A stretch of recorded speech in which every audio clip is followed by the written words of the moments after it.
नमस्कार दोस्तों, मैं नीलेश दुबे। मेरे YouTube channel Nilesh education with motivation में आप सभी का हार्दिक स्वागत, अभिवंदन, वंदन करता हूं।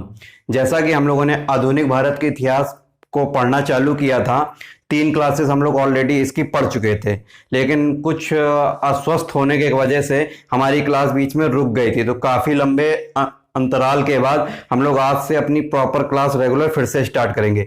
आज से हमारी रेगुलर क्लासेस चलेंगी। अभी हम लोग आधुनिक भारत इतिहास पढ़ना चालू करेंगे। अभी 1-2 दिन के बाद से ही साइंस की क्लास भी हम लोग स्टार्ट कर लेंगे पढ़ना।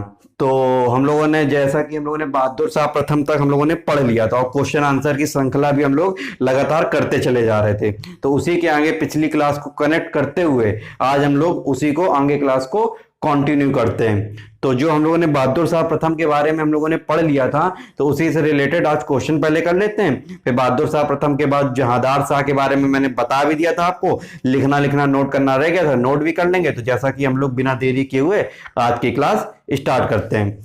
तो पहला क्वेश्चन है हमारा, सारे क्वेश्चन में पढ़ा चुका हूं, जिसने अगर पिछली क्लास देखी होंगी सारे क्वेश्चन के आंसर उसको पता होंगे। तो हम लोग क्वेश्चन कर लेते हैं। जैसे पहला क्वेश्चन है, किस इतिहासकार ने बहादुर शाह प्रथम के बारे में कहा था कि यह अंतिम मुगल शासक था जिसके बारे में कुछ अच्छे शब्द कहे जा सकते हैं?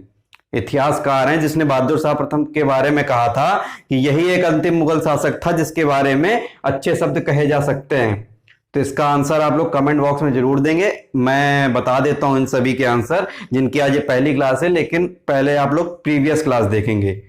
तो इसका आंसर होगा हमारे सिडनी ओवन। एक इतिहासकार है हमारे सिडनी ओवन, जिन्होंने बहादुर शाह प्रथम के बारे में कहा था कि यह अंतिम मुगल शासक था जिसके बारे में कुछ अच्छे शब्द कहे जा सकते हैं। दूसरा क्वेश्चन, भारतीय इतिहास में किस इतिहासकार ने बहादुर शाह प्रथम को साहे बेखबर कहा था? तो बहादुर शाह प्रथम की एक उपाधि शाह ए आलम भी थी, और एक इतिहासकार हैं जिन्होंने बहादुर शाह प्रथम को साहे बेखबर भी कहा था। किस वजह से? बहुत ज्यादा अत्यधिक उम्र में शासक बने थे, 63 वर्ष की आयु में शासक बने थे। इसी वजह से एक इतिहासकार है खफी खां, खफी खां ने इनको बहादुर शाह प्रथम को साहे बेखबर की उपाधि से भी कहा था। तीसरा क्वेश्चन है हमारा, बहादुर शाह प्रथम का किस सिख गुरु के साथ मैत्रीपूर्ण संबंध था? तो बहादुर शाह के साथ राजपूतों का संबंध था, अच्छा संबंध था बहादुर शाह प्रथम का। मराठों के साथ भी इन्होंने अच्छा संबंध बना रखा था, और सिख गुरु के साथ भी अच्छा संबंध बना रखा था। तो क्वेश्चन है हमारा, बहादुर शाह प्रथम का किस सिख गुरु के साथ मैत्रीपूर्ण संबंध था? तो 10वें गुरु हमारे गुरु गोविंद सिंह, 10वें गुरु जो थे हमारे गुरु गोविंद सिंह के साथ बहादुर शाह प्रथम का अच्छा संबंध था। इसी वजह से बहादुर शाह प्रथम ने सिख गुरु गोविंद सिंह को खिलअत सम्मान भी दिया था इसी वजह से, और मनसबदार भी बनाया था, मनसब भी दिया था, जागीर भी दिया था इनको। चौथा क्वेश्चन है, गुरु गोविंद सिंह के शिष्य बंदा बहादुर का वास्तविक नाम क्या था? जब गुरु गोविंद सिंह की मृत्यु हो जाती है नांदेड़ में, महाराष्ट्र में यात्रा के दौरान, तो उन्हीं की स्मृति में हुजूर साहिब गुरुद्वारा बनवाया गया था गुरु गोविंद सिंह की मृत्यु के समय। तो गुरु गोविंद सिंह के जो शिष्य थे, जिन्होंने गुरु गोविंद सिंह की मृत्यु के बाद सिखों का नेतृत्व किया था, नेता के रूप में उभर कर सामने आते हैं, तो बंदा बहादुर थे जो हमारे, उनका वास्तविक नाम क्या था? ये क्वेश्चन बहुत बार आया हुआ है। तो बंदा बहादुर का वास्तविक नाम था लक्ष्मण दास। पांचवा क्वेश्चन है, किस इतिहासकार के अनुसार आधुनिक युग का आरंभ 1757 के प्लासी युद्ध से माना जाता है? तो अधिकतर इतिहासकार हैं, जो अधिकांश इतिहासकार हैं हमारे, आधुनिक युग का आरंभ जो हमारे उत्तर मुगल शासक से मानते हैं। जो हमारा बाबर से लेके औरंगजेब तक शासक रहे वो हमारे मध्य युग के शासक रहे। इसके बाद से जो हमारा बहादुर शाह प्रथम से स्टार्ट होते हैं शासक, और बहादुर शाह जफर तक जाते हैं, इनको उत्तर मुगल शासक बोलते हैं। तो यहीं से अधिकांश इतिहासकार आधुनिक युग की शुरुआत मानते हैं बहादुर शाह प्रथम से। लेकिन किस इतिहासकार ने 1757 के प्लासी युद्ध के आधार पर, तर्कों के आधार पर बोला कि ये आधुनिक युग का आरंभ 1757 के प्लासी युद्ध से माना जाता है? तो एक इतिहासकार थे हमारे यदुनाथ सरकार। यदुनाथ सरकार के अनुसार आधुनिक युग का आरंभ 1757 के प्लासी युद्ध से माना जाता है। क्वेश्चन नंबर 6, बहादुर शाह प्रथम के 4 पुत्र कौन कौन से थे? जैसे औरंगजेब के मैंने बताया थे 5 पुत्र थे, इसी तरह बहादुर शाह प्रथम के 4 पुत्र कौन कौन से थे? तो 4 पुत्र बहादुर शाह के, एक जहांदार शाह था, एक अजीम उस्सान था, एक रफी उस्सान था, एक जहान शाह था। तो जहांदार शाह जो हमारा बहादुर शाह के प्रथम के बाद अगला शासक बनता है जहांदार शाह। तो चार पुत्र ये थे हमारे बहादुर शाह प्रथम के। अब अगला क्वेश्चन है क्वेश्चन नंबर 7, बहादुर शाह प्रथम के शासनकाल का वर्ष बताइए, कब से कब तक। मैंने पूरी क्रोनोलॉजी बताई हुई है, कौन कौन सा शासक कितने कितने समय तक रहा है। तो इसमें क्वेश्चन है बहादुर शाह प्रथम के शासनकाल का वर्ष बताइए। तो जब औरंगजेब की हमारी मृत्यु होती है मार्च 1707 में, तो हमारा ये बहादुर शाह प्रथम शासक बनता है। तो इसका शासन काल है हमारा 1707 से लेकर 1712 ईस्वी तक हमारा बहादुर शाह प्रथम का शासन वर्ष है। तो आज इसी के आगे हम लोगों को कंटिन्यू करना है, जो पिछली क्लास हम लोग जहां तक पढ़ चुके थे। आज हम लोग को जहांदार शाह के बारे में अगला सब पढ़ना है। शासक जो आता है हमारा जहांदार शाह के बारे में पढ़ेंगे। पहले बता देते हैं, जिन्होंने पिछली क्लास नहीं देखी थी, थोड़ा सा ओवरव्यू बता देते हैं। तो बहादुर शाह प्रथम के जो हमारे चार पुत्र होते हैं, बहादुर शाह प्रथम के जो है हमारे चार पुत्र निकल के आते हैं। चार पुत्र होते हैं, कौन कौन से चार पुत्र होते हैं बहादुर शाह प्रथम के, ये पिछली क्लास में बता चुका हूं, थोड़ा सा कनेक्ट कर रहा हूं। पहला होता है जहांदार शाह, जहांदार शाह, जहांदार शाह।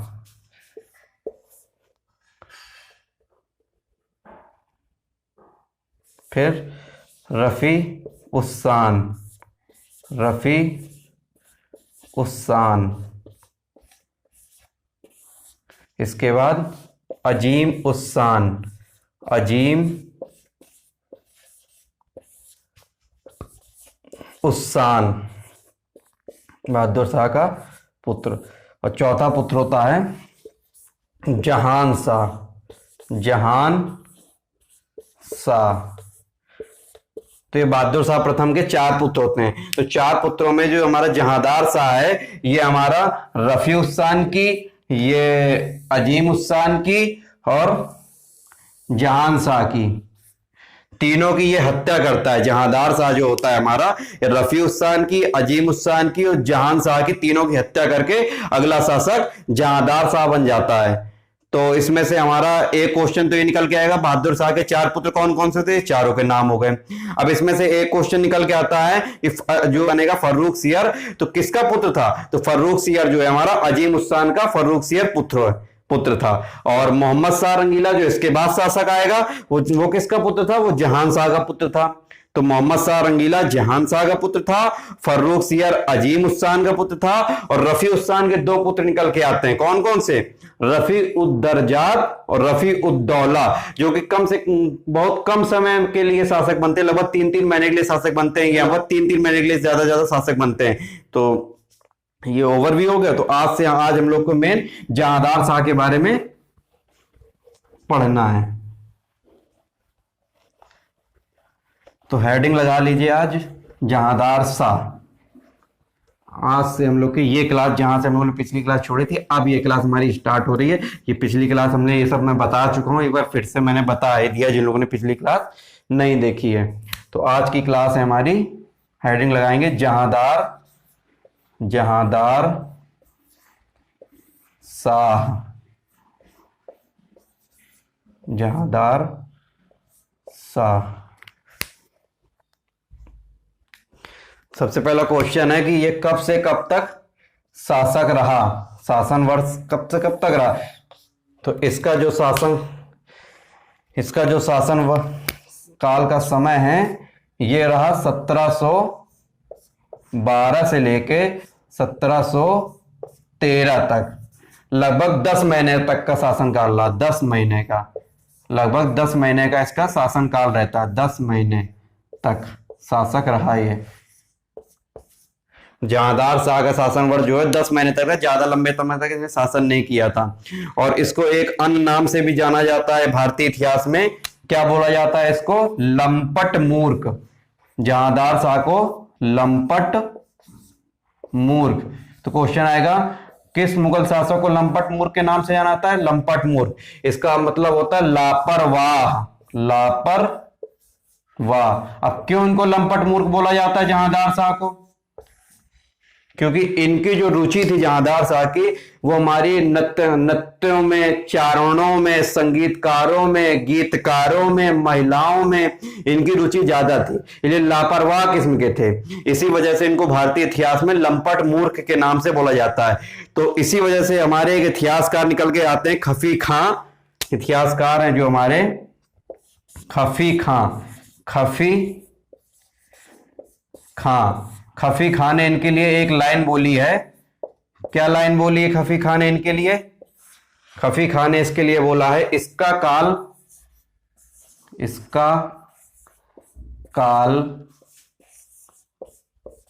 चारणों, नृत्यों,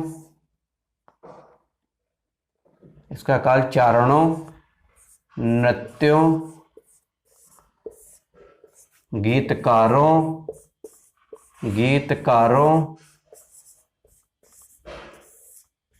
महिलाओं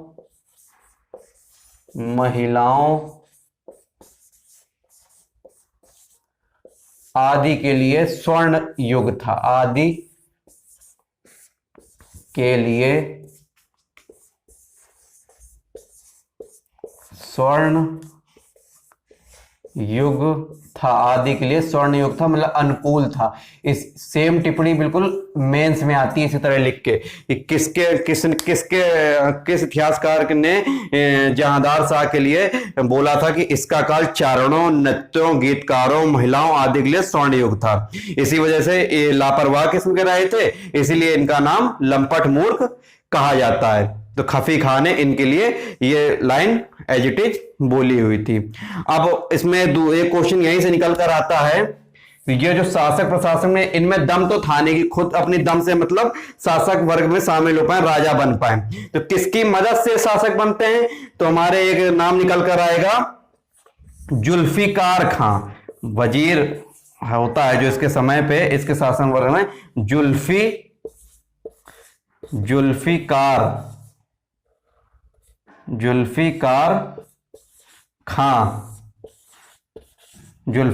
खां के सहयोग से शासक बनता है। ये जो हमारा जहांदार शाह है, जुल्फिकार खां के सहयोग से शासक बनता है। तो इसीलिए जब जुल्फिकार के सहयोग से जब शासक बनता है, इसी वजह से ये जो हमारा जुल्फिकार खां को बदले में वजीर बना देता है। मतलब इनमें सबसे क्वेश्चन निकल के आएगा, ऐसा कौन सा मुगल शासक था जो किसी के सहयोग से शासक बनता है, अपने दम पे शासक नहीं बनता है, क्योंकि इनमें जो दम कम था। तो अपने किसके सहयोग से शासक बनता है? तो हमारा जुल्फिकार खां के सहयोग से हमारा जो है जहांदार शाह शासक बनता है। तो इसी वजह से यहीं पे एक क्वेश्चन और निकल के आएगा कि जब ये अपने दम पे तो शासक बने नहीं, जुल्फिकार खां के सहयोग से शासक बनते हैं। तो यहीं से क्वेश्चन निकल आएगा, प्रथम अयोग्य मुगल शासक कौन सा था? या फिर इसी में निकल के आएगा, प्रथम कठपुतली शासक कौन सा था? क्योंकि अपने दम पे तो कुछ काम करते नहीं थे, शासन प्रशासन में जुल्फिकार खां की चलती थी। तो इसी से क्वेश्चन आएगा, प्रथम कठपुतली शासक कौन सा था? प्रथम कठपुतली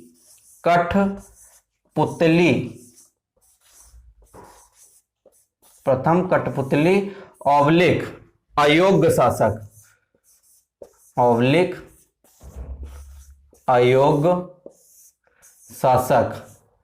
कौन सा था? कौन सा मुगल शासक था उत्तर मुगल शासक में? जहांदार शाह। क्योंकि अपने दम पे तो शासक बने नहीं थे, वजीर शासन प्रशासन में जुल्फिकार खां की चलती थी। तो प्रथम कठपुतली अयोग्य शासक पूछेगा तो जहांदार शाह का नाम आएगा। एक क्वेश्चन इसी से इनके बारे में और यहां पे निकल के आता है, इनकी एक प्रेयसी थी, उनका नाम क्या था? ये हमारे प्रेमी थे जहांदार शाह। इनकी एक प्रेयसी थी, उनका नाम था लाल कुंवर बीवी। लाल कुंवर महिला हैं, नाम अजीब है, लाल कुंवर बीबी इनकी प्रेयसी थी। अब जब इसका शासनकाल चारणों, नृत्यों, गीतकारों, महिलाओं के लिए स्वर्ण युग था, मतलब महिलाओं की भी ज्यादा चलती थी क्योंकि इनकी रुचियां महिलाओं में ज्यादा थी। इसी वजह से शासन प्रशासन में लाल कुंवर बीबी का भी बहुत ज्यादा हस्तक्षेप था। शासन में काफी हस्तक्षेप था, काफी हस्तक्षेप हस्तक्षेप। तो कुल मिलाकर इनकी तो शासन प्रशासन में बिल्कुल चलती ही नहीं थी जहांदार शाह की।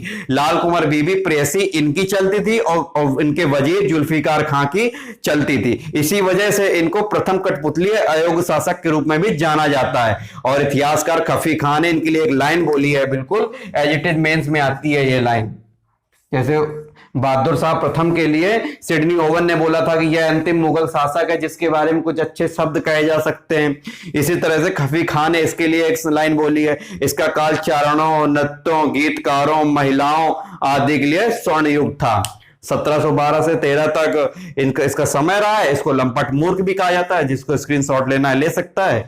हम लोग फिर अगला इसी में पढ़ते हैं, कुछ 2-3 टॉपिक और इसी में पॉइंट रह गए इसी के बारे में, वो भी देख लेते हैं।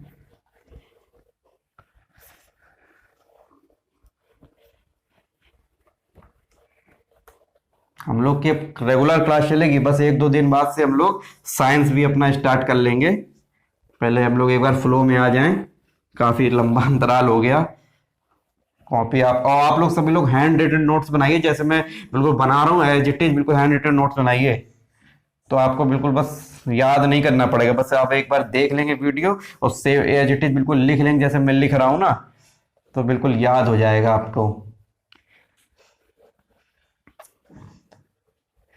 अब इसमें अगला पॉइंट निकल के आता है, एक बार जो जुल्फिकार खां जो है हमारे, इनको जहांदार शाह को अपने पास बुलाते हैं और बोलते हैं, हे शासक आप में दम कम है। तो बोलते हैं, हाँ भैया दम होता तो हम अपने दम पे ही शासक बन जाते, अगर दम होता तो हम अपने दम पे ही शासक बन जाते। तो बोले क्या किया जाए। तो इनके समय जो है हमारा भू राजस्व वसूलने की जो व्यवस्था थी, भू राजस्व वसूला जो जाता था लोगों से, प्रांतों से, जो इनके कर्मचारी थे सही से काम नहीं कर रहे थे, भ्रष्टाचार भरा हुआ था, क्योंकि इनमें दम तो था नहीं, इनकी चलती तो शासन प्रशासन में नहीं थी। तो जुल्फिकार खान ने इनको सलाह दी कि आप भू राजस्व अपने कर्मचारियों से मत वसूलिए। तो इन्होंने बोला क्या करते हैं। तो इन्होंने बोला कि भू राजस्व को ठेका पे देने की व्यवस्था हम लोग दे देते हैं, मतलब भू राजस्व की नीलामी लगाते हैं। तो किस मुगल शासक के समय भू राजस्व को नीलाम करने की व्यवस्था चालू हुई, तो जहांदार शाह के समय पर। और इसी भू राजस्व को नीलाम करने की व्यवस्था को, ठेका व्यवस्था को इजारा व्यवस्था बोलते हैं। तो इसको हम लोग नोट कर लेंगे। तो इसी के समय, जहांदार शाह के समय भू राजस्व की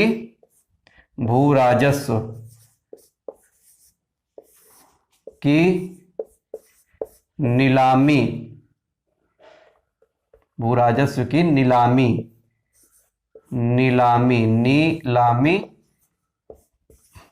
व्यवस्था प्रारंभ हुई। नीलामी व्यवस्था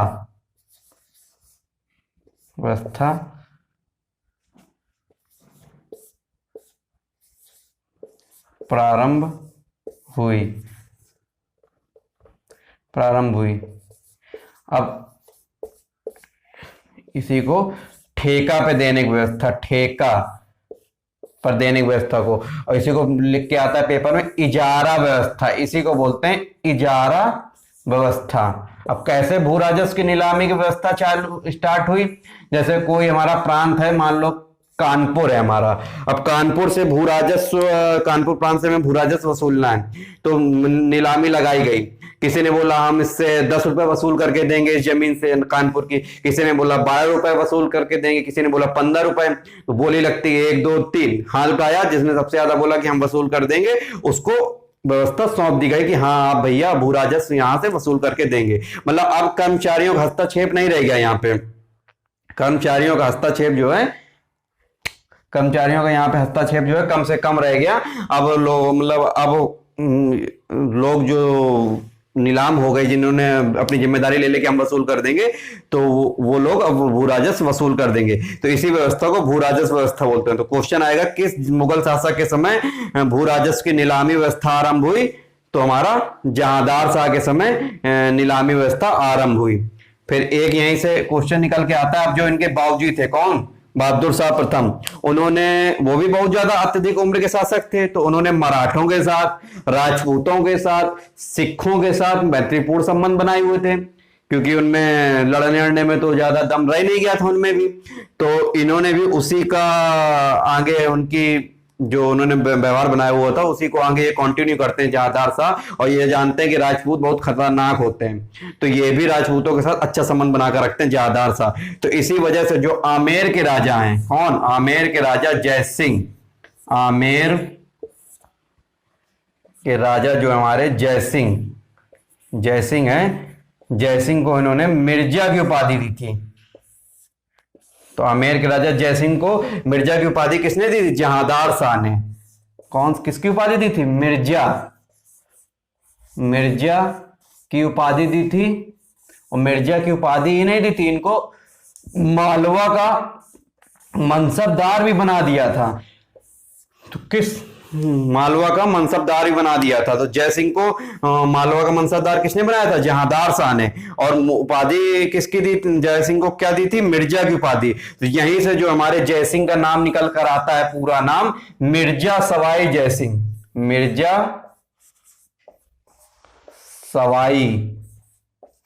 सवाई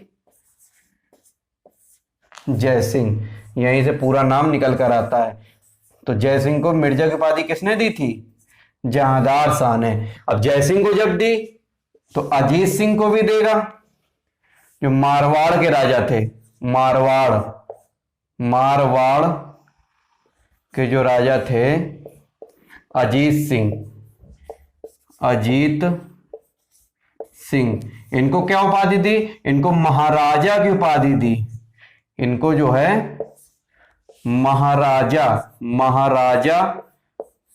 की उपाधि दी। और इनको भी कहां का मनसबदार बनाया? गुजरात का मनसबदार इनको बनाया। और इनको जो है गुजरात का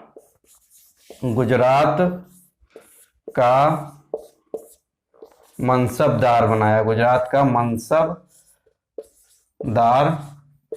बनाया। और इनको कहां का मनसबदार बनाया था? जय सिंह को कहां का मनसबदार बनाया था? एक पॉइंट यहां पे लिख लेना, मालवा का मनसबदार, मालवा का मनसबदार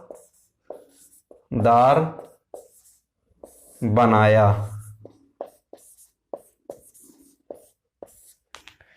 तो ये इतना स्क्रीनशॉट जहांदार शाह के बारे में बातें होंगी, इनको स्क्रीनशॉट जिसको लेना है ले लीजिए, फिर हम लोग आगे बढ़ते हैं।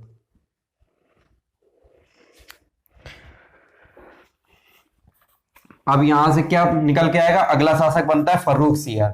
तो फर्रुख सियर क्या करता है? फर्रुख सियर जहांदार शाह की हत्या कर देता है।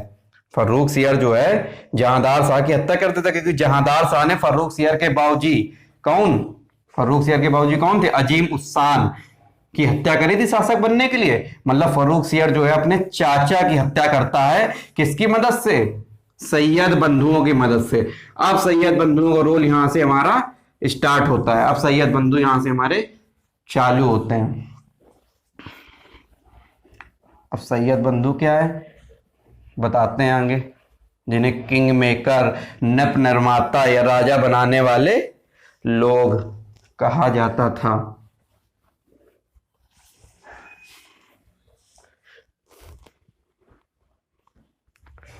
तो हमारा यहां पे क्या करता है? फर्रुख सियर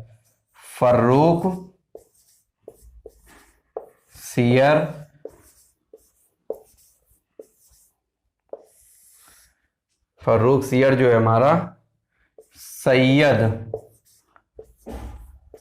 बंधुओं की मदद से, सैयद बंधुओं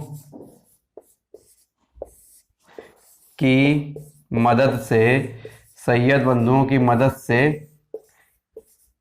फर्रुख सियर जो है हमारा सैयद बंधुओं की मदद से इसकी हत्या कर देता है। इसकी हत्या कर देता है और अगला शासक खुद बन जाता है। तो क्वेश्चन यहीं से अगर निकल के एक आता है कि सैयद बंधुओं की मदद से बनने वाला प्रथम मुगल शासक कौन था? तो फर्रुख सियर। तो अब हम लोग यहां से पढ़ेंगे किसके बारे में? फर्रुख सियर के बारे में अब हम लोग यहां से पढ़ना स्टार्ट करेंगे। फर्रुख सियर,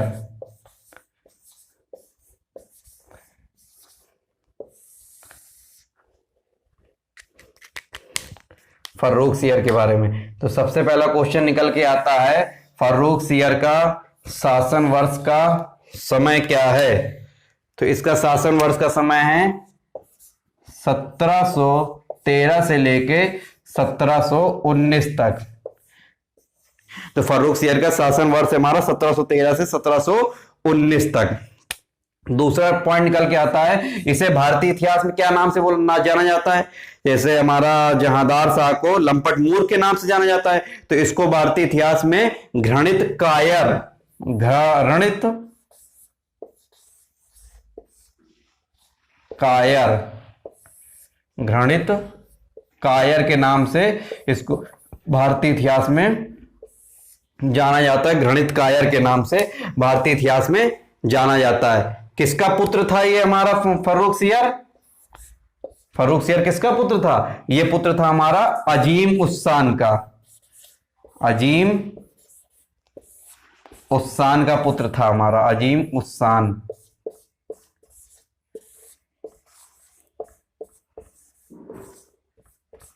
अजीम उस्सान का पुत्र था। 1713 1719 तक इसका शासन वर्ष रहा। इसको भारतीय इतिहास में घृणित कायर के नाम से जाना जाता है। और किसका पुत्र था? तो अजीम उस्सान का फर्रुख सियर पुत्र था। अब ये किसके सहयोग से शासक बना था? तो सैयद बंधुओं के सहयोग से बनने वाला प्रथम मुगल शासक, सैयद बंधुओं, सैयद बंधुओं के सहयोग से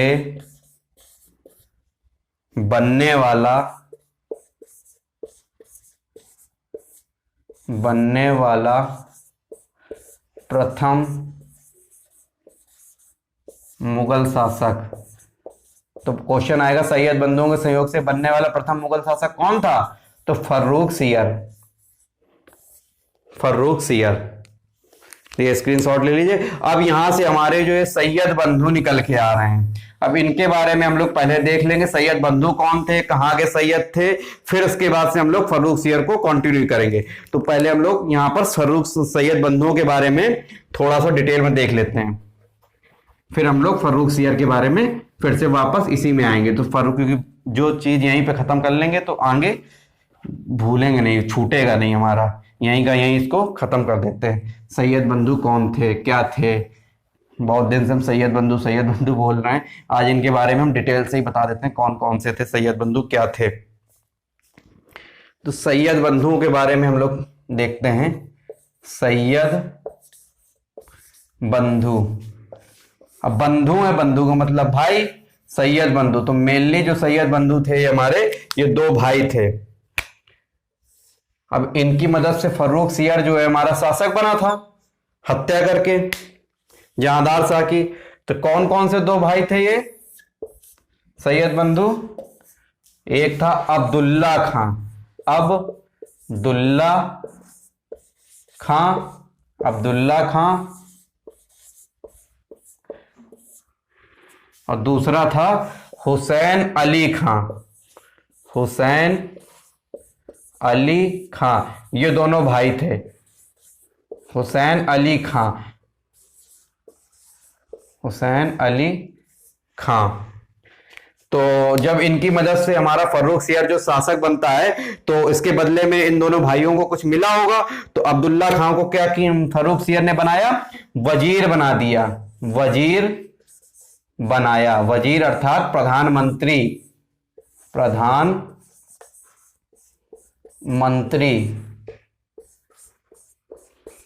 बनाया, प्रधानमंत्री बनाया। और हुसैन अली खां को क्या बनाया? इसको बनाया मीर बख्शी। फर्रुख सियर ने इसको बनाया अपना मीर बख्शी अर्थात सेनापति। इसको बनाया मीर बख्शी अर्थात सेनापति। इसको बनाया अपना सेनापति। पहला पॉइंट तो ये निकल के आ गया। अब यहीं से निकल कर आता है क्वेश्चन कि इनको और क्या किस किस नाम से जाना जाता सैयद बंधुओं को, क्योंकि ये लोग अपने राजाओं को बनाने का और बिगाड़ने का खेल खेल रहे थे। सबसे पहले इन्होंने उसकी मदद फर्रुख सियर की मदद से उसको जहांदार शाह की हत्या करते हैं। जहांदार शाह के बाद जहांदार शाह की हत्या फर्रुख सियर बनता है। फर्रुख सियर के बाद हमारा रफीउद्दर्जात बनता है। फिर उसके बाद रफीउद्दौला बनता है। फिर उसके बाद हमारा मोहम्मद शाह रंगीला बनता है। तो इस तरह से राजाओं को बनाने और बिगाड़ने का खेल खेल रहे थे। तो सैयद बंधुओं को एक अन्य नाम से बोला जाता है, किस नाम से? किंग मेकर भी इनको जाना जाता है। किंग मेकर के नाम से भी जाना जाता है। किंग मेकर नाम से जाना जाता है, अर्थात नृप निर्माता के नाम से भी जाना जाता है, अर्थात राजा बनाने वाले लोग, राजा बनाने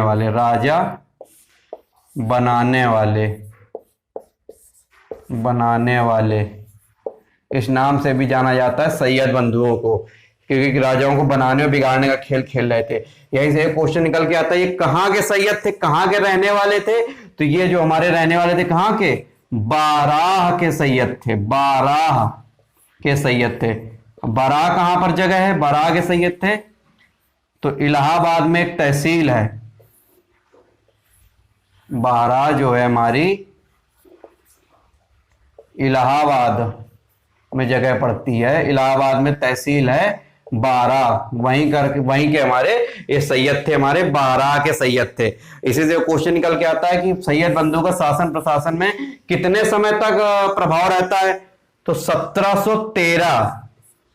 सबसे पहले फर्रुख सियर को शासक बनाते हैं 1713 से लेके 1721 तक इनका मुगल दरबार में प्रभाव रहता है। 21 तक प्रभाव रहता है।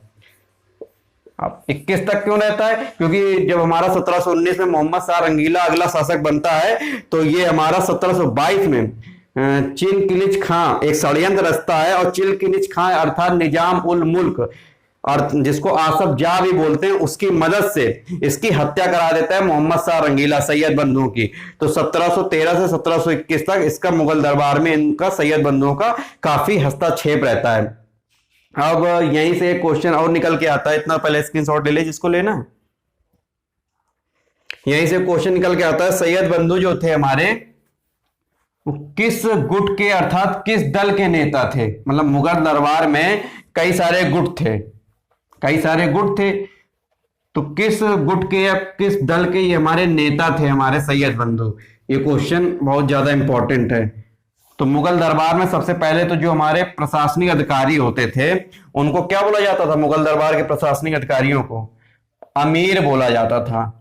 अब एक प्रशासनिक अधिकारी तो होगा नहीं, कई सारे दरबारी होंगे, तो पूरे अमीरों को बोलते जाता था अमीर वर्ग। मुगल दरबार का जो प्रशासनिक अधिकारी था तो अमीर वर्ग बोल देते थे उसको हम। तो किस गुट के सैयद बंधु हमारे नेता थे? तो इसको देखेंगे तो जो हमारा मुगल दरबार था, मुगल दरबार में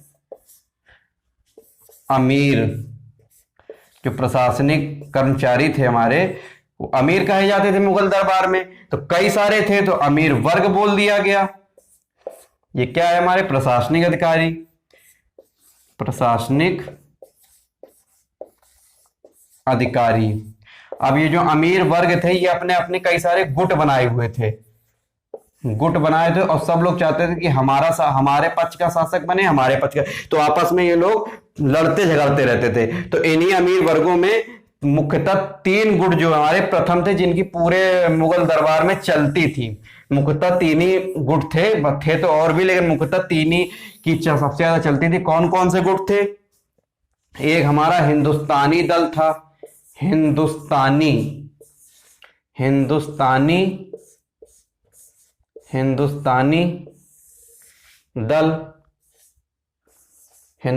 दल था। दूसरा हमारा था ईरानी दल।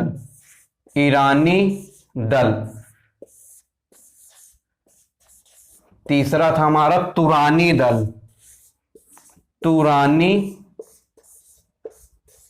दल, ये 3 गुट मुख्यतः मुगल दरबार में थे। अब हिंदुस्तानी दल का मुख्य नेता कौन था, इस गुट का मुख्य लीडर कौन था, कौन इसको लीड करता था? तो हिंदुस्तानी दल को जो लीड करते थे वो हमारे सैयद बंधु इसको लीड करते थे। इसको जो लीड करते थे सैयद बंधु लीड करते थे। हिंदुस्तानी दल को सैयद बंधु लीड करते थे। तो क्वेश्चन निकल के आएगा सैयद बंधु किस दल के मुगल दरबार में नेता थे, किसको लीड करते थे? हिंदुस्तानी दल को लीड करते थे। अब क्वेश्चन निकल के आएगा ईरानी दल को कौन लीड करता था? तो ईरानी दल को लीड करता था जुल्फिकार खां। जुल्फिकार खां, जिसकी मदद से जहांदार शाह शासक बना था। अब आपको हिंदुस्तानी दल, ईरानी दल तो समझ में आ गया। तुरानी दल क्या है? तो तुरानी दल जो थे हमारे, जो मध्य एशियाई मूल के जो अमीर वर्ग थे, मध्य एशियाई मूल के जो लोग थे वो अमीर शासन प्रशासन में जो शामिल थे, तो उनको ही तुरानी दल बोला जाता है। तो मध्य एशियाई मूल के थे हमारे ये, मध्य एशियाई मूल के, मध्य एशियाई मूल के थे। अब इस दल का नेता कौन था? इस दल का, तुरानी दल का नेता कौन था? तो निजाम उल मुल्क, निजाम उल मुल्क, निजाम उल मुल्क, इसी को चिन किलिच खां भी बोलते हैं। चिन किलिच खां। तो ये आपस में 3 गुटों में बटा हुआ था मुगल दरबार पूरा। ये आपस में संघर्ष करते रहते थे। तो पहले जुल्फिकार खां ने अपने शासक को, अपने पक्ष के शासक को बैठाया जहांदार शाह को, फिर सैयद बंधु ने अपने पक्ष के शासक को बैठाला फर्रुख सियर को। इसी तरह से आपस में लोग लड़ते रहते थे अमीर। तो क्वेश्चन यहीं से निकल के आता है कि हमारे सैयद बंधु थे किस दल के मुख्यतः नेता थे कि लीड करते थे? तो हिंदुस्तानी दल को ये लोग लीड करते थे। स्क्रीनशॉट ले लीजिए जिसको लेना है, फिर आगे हम लोग। तो ये बात रही सैयद बंधुओं के बारे में, निकल के आता है। अब यहीं से एक क्वेश्चन और सैयद बंधुओं के बारे में निकल के आएगा। इस सैयद बंधुओं ने किन किन शासकों को बनाया और बिगाड़ा? किन किन 1713 से 1721 तक इनका शासन प्रशासन में हस्तक्षेप रहता है। तो सीरियल क्या क्या है, कौन किन किन शासकों को सैयद बंधुओं ने बनाया और बिगाड़ा, इनके सहयोग से कौन कौन से शासक बने और कौन कौन से शासक नहीं बने।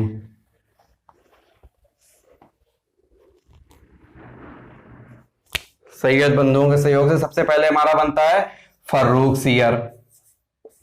फर्रुख सियर शासक बनता है सैयद बंधुओं के सहयोग से। तो सैयद बंधुओं के सहयोग से बनने वाला प्रथम शासक कौन सा है? फर्रुख सियर।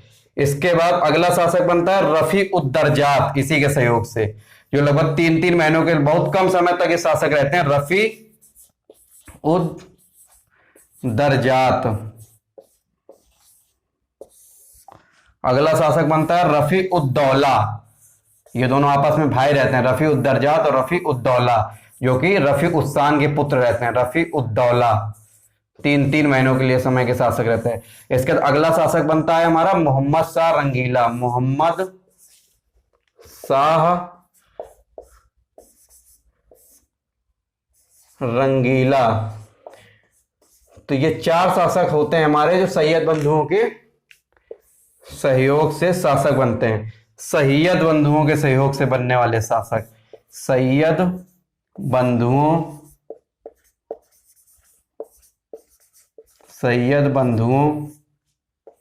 के सहयोग से बनने वाले शासक, इसी क्रोनोलॉजी में शासक बनते हैं।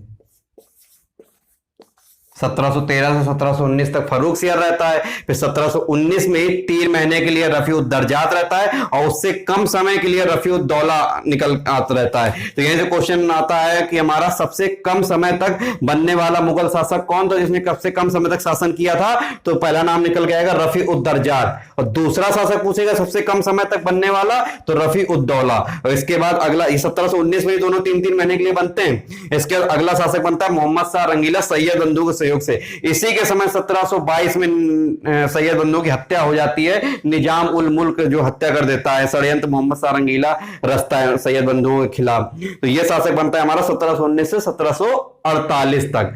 तो हमारे 4 शासक बनते हैं। अब रफीउद्दर्जात कौन था? तो यहां से अगर लिखना चाहें तो लिख लें, ये हमारा रफीउद्दर्जात रफी उस्सान का पुत्र था। रफी उस्सान का पुत्र था। यहीं से दूसरा क्वेश्चन निकल के आएगा, सबसे कम समय तक बनने वाला मुगल शासक। सबसे कम समय तक बनने वाला मुगल शासक, बनने वाला मुगल शासक लगभग 3 महीनों के लिए। अगर समय भी बहुत ज्यादा पूछा जाए तो 3 महीने कौन कौन से हो गए? तो लमसम हमारा ये निकल के आया, इसका समय तो हमारा फर्रुखसियर का निकल के आएगा 1713 से लेके 1719, और इसका समय निकल के आएगा 24 फरवरी से निकल के आएगा लगभग ये हमारा मार्च, अप्रैल, मई, जून, 4 जून तक इसका समय रहता है। 4 जून 1719 तक इनका समय रहता है। और इसमें भी ये क्वेश्चन निकल के आएगा, ये भी हमारा रफी उद्दौला, ये भी रफी उस्सान का ही पुत्र रहता है। और ये दूसरा सबसे कम समय तक बनने वाला शासक, दूसरा सबसे कम समय तक बनने वाला शासक, दूसरा सबसे कम समय तक, दूसरा सबसे कम समय तक बनने वाला शासक, बनने वाला शासक।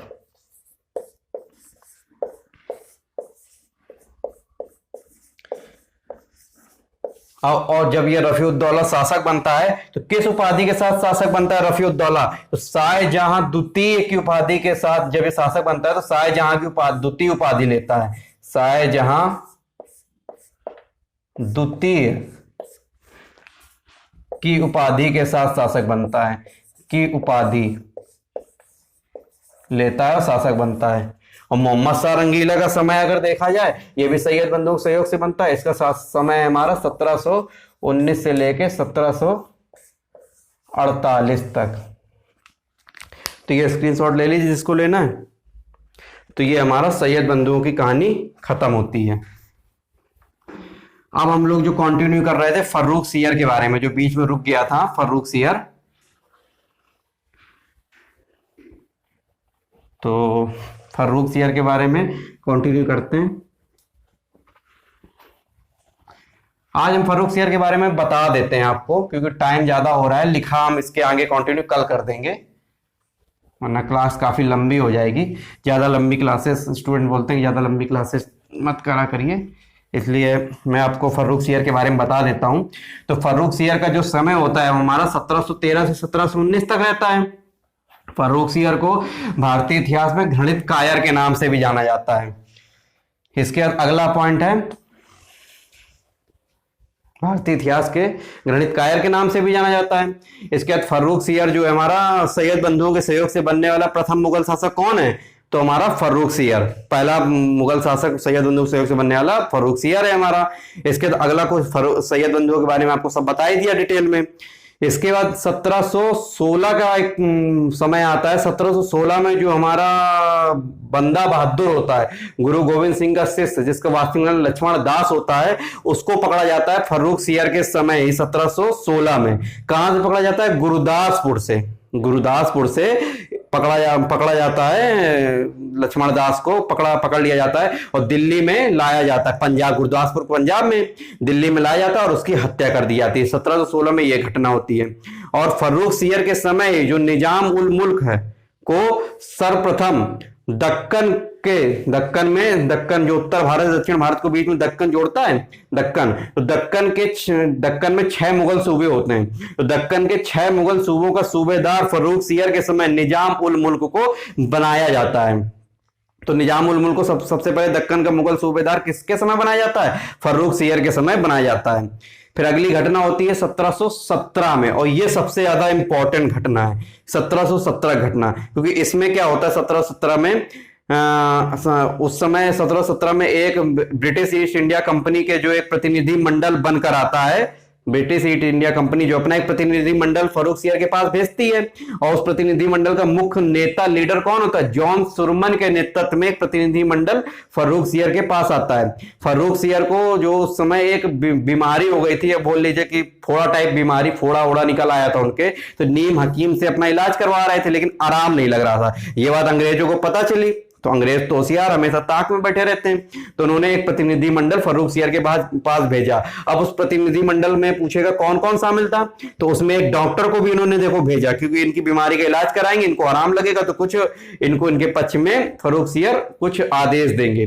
तो उस प्रतिनिधि मंडल में जो ब्रिटिश प्रतिनिधि मंडल आता है, उस ब्रिटिश प्रतिनिधि मंडल का जो लीडर होता है जॉन सुरमन होता है, एक डॉक्टर होता है, डॉक्टर का नाम होता है विलियम हैमिल्टन, और उसी में से एक द्विभाषिया भी होता है, क्योंकि अंग्रेज अंग्रेजी भाषा बोलते थे, फर्रुख सियर फारसी भाषा जानते हैं, तो दोनों भाषाओं को ट्रांसलेट करने का, समझाने के लिए एक ख्वाजा सेहत नाम का एक द्विभाषिया भी आता है। अब विलियम हैमिल्टन क्या करता है, इनको दवाई ववाई देता है फर्रुख सियर को, और इनके दर्द से मुक्ति दिलाता है। इससे फर्रुख सियर बड़े खुश होते हैं, बड़ा आराम मिलता है, और इसी खुशी का फायदा उठाते हुए बड़े खुश होकर अंग्रेजों को ये बहुत बड़ी चीज दे देते हैं। वहीं से भारतीय इतिहास एकदम से मान लीजिए कि अंग्रेजों के फेवर में वहीं से पलटना चालू हो जाता है। कैसे? ये अंग्रेजों को व्यापारिक रियायत दे देते हैं, व्यापारिक रियायत दे देते हैं फर्रुख सियर को, मतलब महाअधिकार पत्र दे देते हैं, कुछ आदेश दे देते हैं कि इन जगह पर मतलब इनको व्यापार करने की छूट दी जाती है, इस टाइप का। तो इसी पक्ष में अंग्रेजों के पक्ष में इसी व्यापारिक रियायत को बोला जाता है मैग्ना कार्टा। मैग्ना कार्टा किसको बोला गया? जो फर्रुख सियर ने 1717 में अंग्रेजों के पक्ष में व्यापारिक रियायत दी, उसको मैग्ना कार्टा बोला गया। और इस मैग्ना कार्टा को संज्ञा किसने मैग्ना कार्टा की दी? एक इतिहास का आर्म थे हमारे, उन्होंने इसको मैग्ना कार्टा की संज्ञा दी। ठीक है, ये तो 1717 घटना हो गई। इसके बाद 1719 में भी एक घटना होती है, एक मराठों और मुगलों के बीच में एक सुरक्षात्मक संधि होती है। उस समय पेशवा कौन होता है मराठों का? 1719 में बालाजी विश्वनाथ, पेशवा अर्थात प्रधानमंत्री। तो मराठों और मुगलों के बीच में, मुगलों की तरफ से फर्रुख सियर तो होता ही है, लेकिन फर्रुख सियर डायरेक्ट नहीं होता। फर्रुख सियर की तरफ से कौन सुरक्षात्मक संधि करता है? हुसैन अली खां। तो मराठों और मुगलों के बीच में एक सुरक्षात्मक संधि होती है। तो इसी के संबंध में एक इतिहासकार है रिचर्ड टेम्पल ने मराठा इतिहास का मैग्ना कार्टा बोला। उस जो सुरक्षात्मक संधि होती है उसी के संबंध में रिचर्ड टेम्पल ने मराठा इतिहास का मैग्ना कार्टा बोला। तो अभी काफी पॉइंट है फर्रुख सियर के बारे में, तो आज क्लास लंबी हो रही है, तो अगली क्लास हम लोग फर्रुख सियर से कंटिन्यू करेंगे। आज की क्लास को हम लोग यही रोकते हैं। तो फिलहाल आप लोग पुरानी क्लास का पूरा रिवीजन करिए, आज जो पढ़ाया अच्छे से पढ़िए। कल हम लोग इसी से रिलेटेड क्वेश्चन लेकर, और अगली क्लास जो फर्रुख सियर जो हम लोगों ने यहाँ से छोड़ा हुआ है, तो आगे इसी से हम लोग कंटिन्यू करेंगे। तो पढ़ते रहिए, और प्लीज हमारे वीडियो को अगर आपको पसंद आता है लाइक करें, ज्यादा से ज्यादा शेयर करें, क्योंकि मेहनत करते हैं तो लगता है कि मतलब शेयर करें तो लोगों को पसंद आ रहा है, कैसा आ रहा है। और कमेंट बॉक्स में जरूर बताया करें कि हमें क्या क्या मतलब थोड़ा सा परिवर्तन करने की जरूरत है, कैसे आपको समझ में आ रहा है, क्या नहीं आ रहा है, जो भी है मतलब कमेंट बॉक्स में प्लीज एक बार अपनी प्रतिक्रिया जरूर दिया करें। और हमारे चैनल को प्लीज सब्सक्राइब कर लें कि आपको नोटिफिकेशन टाइम टू टाइम मिलता रहे। तो थैंक यू, कल मिलते हैं फिर हम लोग। धन्यवाद।